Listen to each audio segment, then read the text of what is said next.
Abbotsbury started growing exotic plants 250 years ago, and that makes it one of the earliest of its kind to be experimenting with plants that come from climates we wouldn't even imagine could survive within the UK.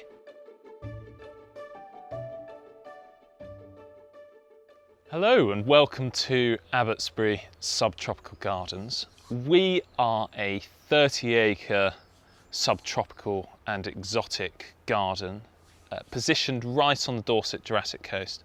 We are about a mile and a half away from the Great Chesil Beach, the longest beach in Britain. And on a rough day, you can just about hear the lapping of the waves. It's less lapping and more roaring, really, if it's on a rough day. But it does resonate its way over. So today I'm going to be showing you around the gardens and some of the plants and some of the planting that we use to make it feel like you could be in a different climate altogether and not in southwest England.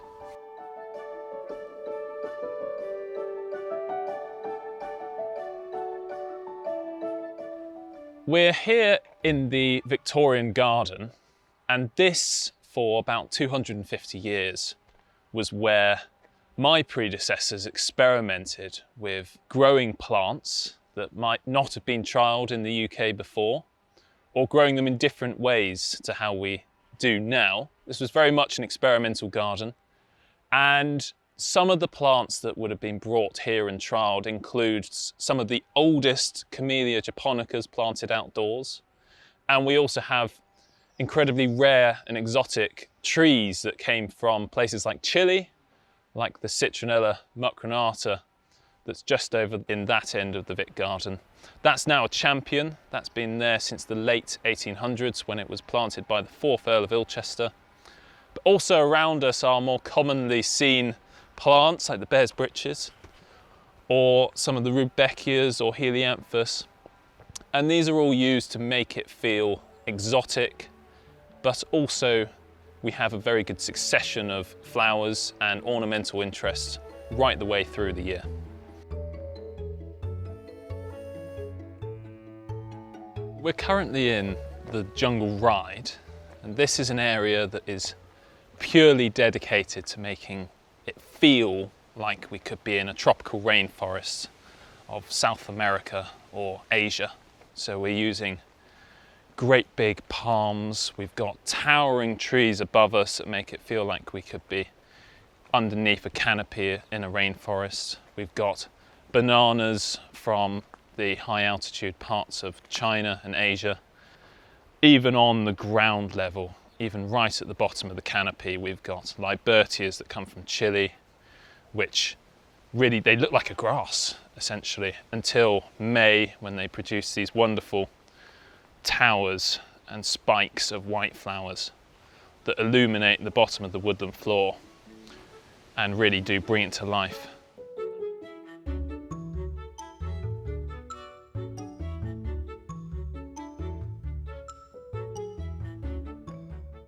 A garden is never static. It's constantly changing. In fact, for me, that's what makes gardening such a challenge, but also so rewarding. Many of the plants around us are actually part of future plans, future schemes.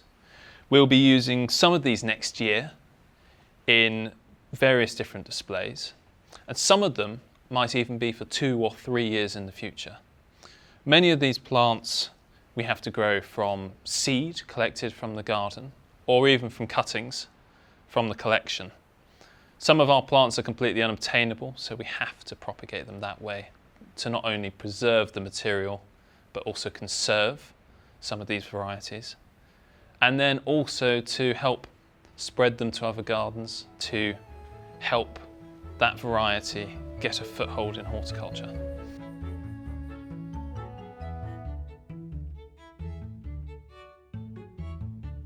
So we're standing in what we call the Old Orchard. And this was an area that was originally used for growing cuts, flowers, and also, as the name implies, there was an orchard here.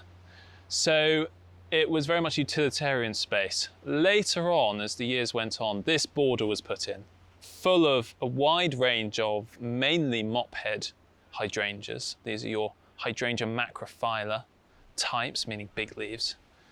And we really do use these hydrangeas to add a lift of colour in late summer. And because of our climate, because we're in the southwest of England, we get a fair amount of moisture, and that means that we can grow hydrangeas really well, and they will flower for a very, very long time. Often they'll flower well into autumn and continue to look amazing. There is also a historical aspect, and we're very much a Victorian garden. So to have hydrangeas on show looking this great in a great big display does really have a nod to our Victorian heritage.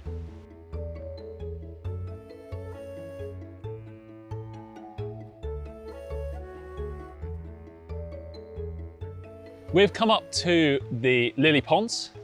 Now, this is a very historic part of the garden. These have been here since the late 1800s, when the Victorians put them in mainly as a way of having somewhere to irrigate the plants from. And this was particularly important because around us is probably the most sunny, the most dry conditions for plants. So we're growing mainly Mediterranean species up here. But we've also got our Australasian garden just behind. This is probably one of my favourite parts of the garden because of the amazing view behind me that looks across, seeing all those tropical palms and various different species that we have growing. It's often missed by visitors. So I really do implore you all to get up here and come and have a look.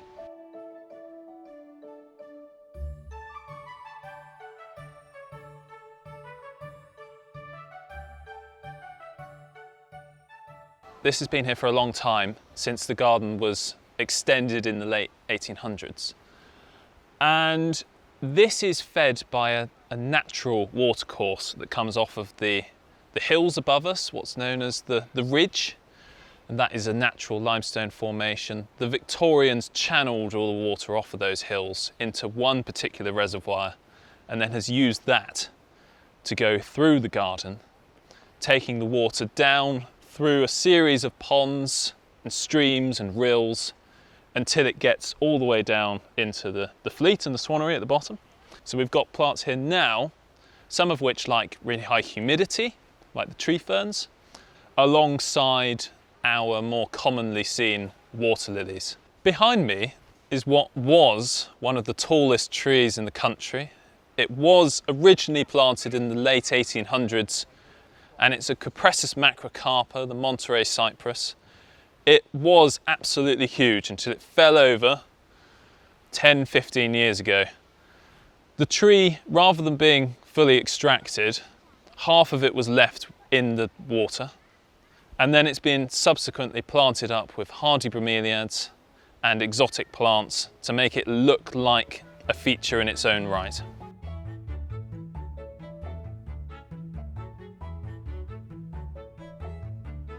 There's loads more to see here at Abbotsbury. In fact, you could spend a whole week looking around the garden, seeing things, how they change, and the various different plants that we have.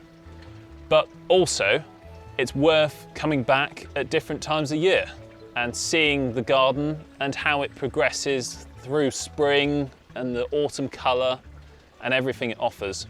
So you should come back with your Gardener's World 2-for-1 card.